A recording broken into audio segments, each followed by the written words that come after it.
The ballroom lights still shimmered, and the music, the laughter, the crystal glasses, all seemed to fade into the background. But suddenly, none of it mattered, because across the room, the figure vanished. Rylan's heartbeat stumbled, and all he could think of was the dark coat, the phone flash, and then nothing, gone. His breath tightened, and Noah was nowhere in sight. Claire rushed over, and asked, "What happened?" Rylan kept staring toward the doors, trying to process what he had just seen, and said, "There was someone." Claire looked at him, confused, and asked, "What?"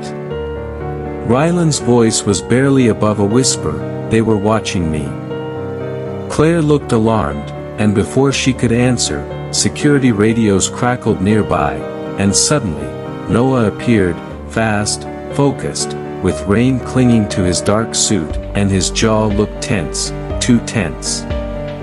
He stopped directly in front of Rylan, and asked, "Are you hurt?" The question came immediately, protective, and urgent.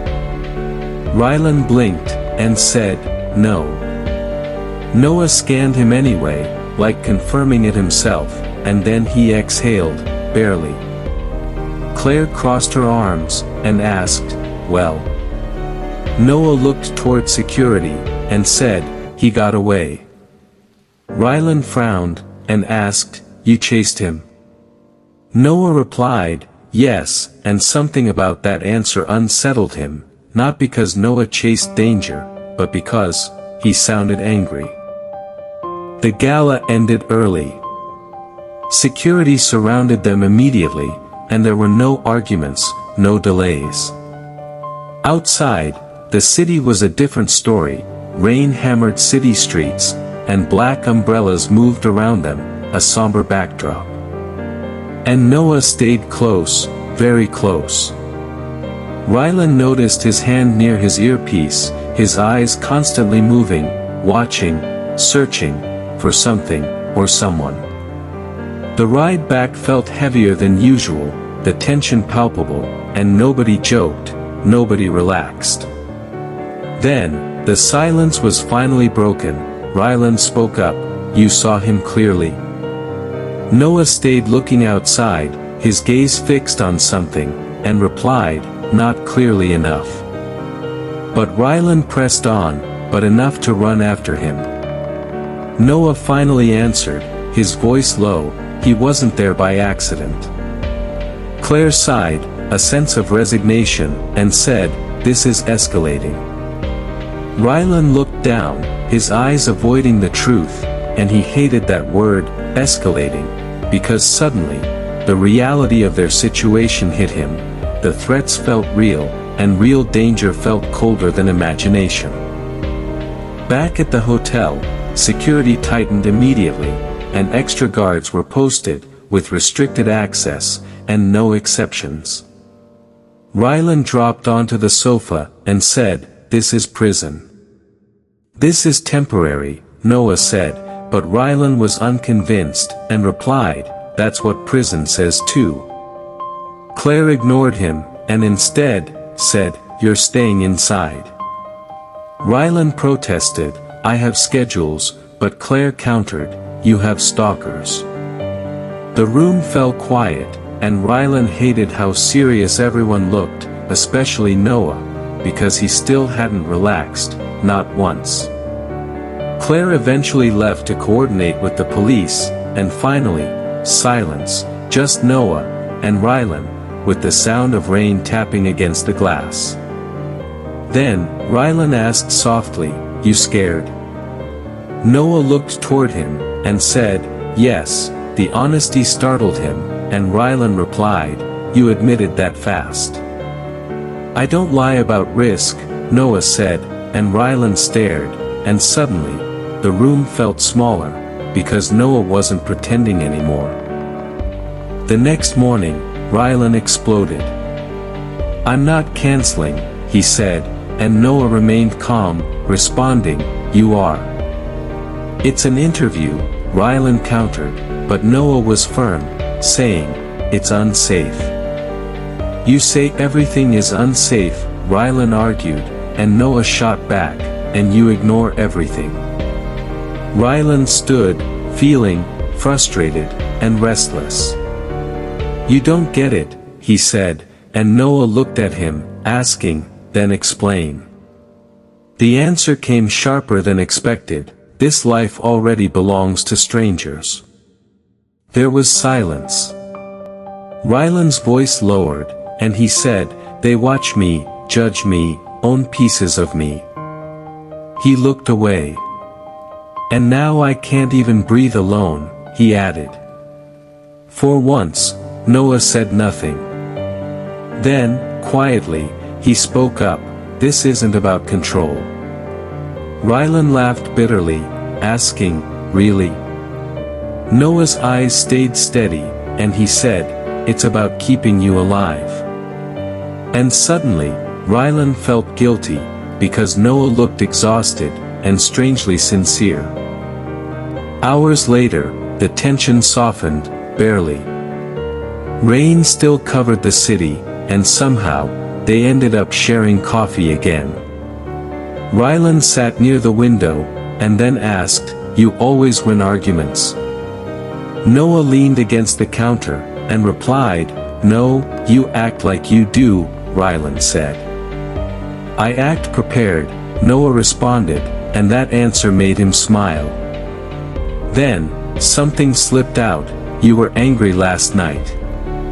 Noah looked up, and asked, when? When you chased him, Rylan answered. A pause, and then, I don't like losing people. The words landed quietly, but hard.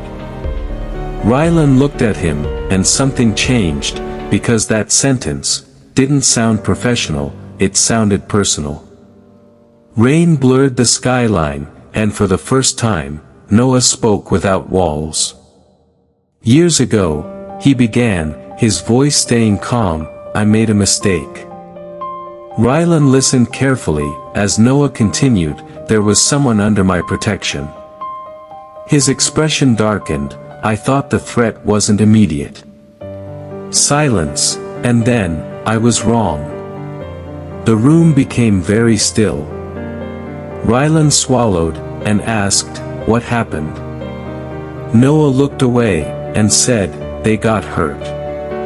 The answer felt unfinished, like a wound still open.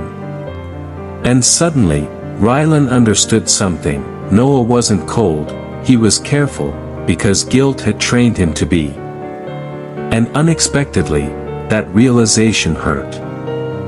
Later that evening, security reviewed gala footage, and the team consisted of Claire, hotel staff, and Noah, while Rylan watched screens impatiently. Until, Noah froze, and he said, there, as the video paused, revealing a shadowed hallway, a dark coat, and the watcher. But this time, something else appeared, a symbol, small, printed near the figure's wrist. Rylan frowned, and he asked, what is that?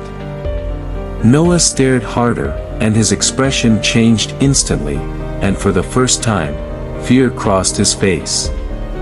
Claire noticed, and she asked, you know it? Noah stayed quiet, too quiet. Then, turn it off, he said, and Rylan looked shocked, and he asked, what? Noah repeated, turn it off, his voice sounding colder, sharper. Claire obeyed slowly, and the room felt wrong, and Rylan suddenly realized, Noah knew more than he admitted. Around midnight, Rylan couldn't sleep, again, so he stepped onto the balcony, where the rain mist cooled the air, and the city lights blurred beautifully below.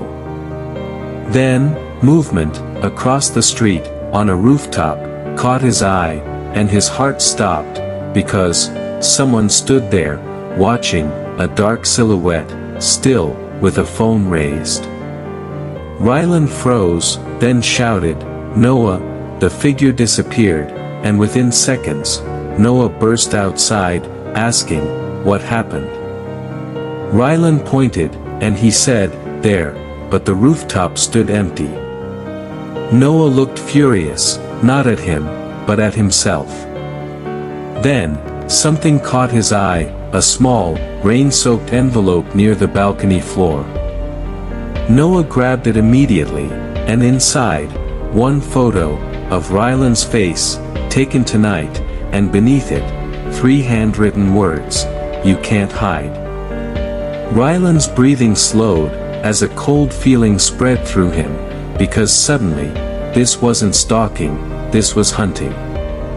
And Noah looked genuinely shaken, his voice coming low, almost protective, almost afraid, as he said, "We're leaving tomorrow." Rylan looked up, and he asked, "Leaving where?" Noah stared toward the rain, and he answered quietly, "Somewhere they can't find you." But outside, far across city lights, a shadow watched the hotel, waiting. Subscribe to our channel for more BL stories.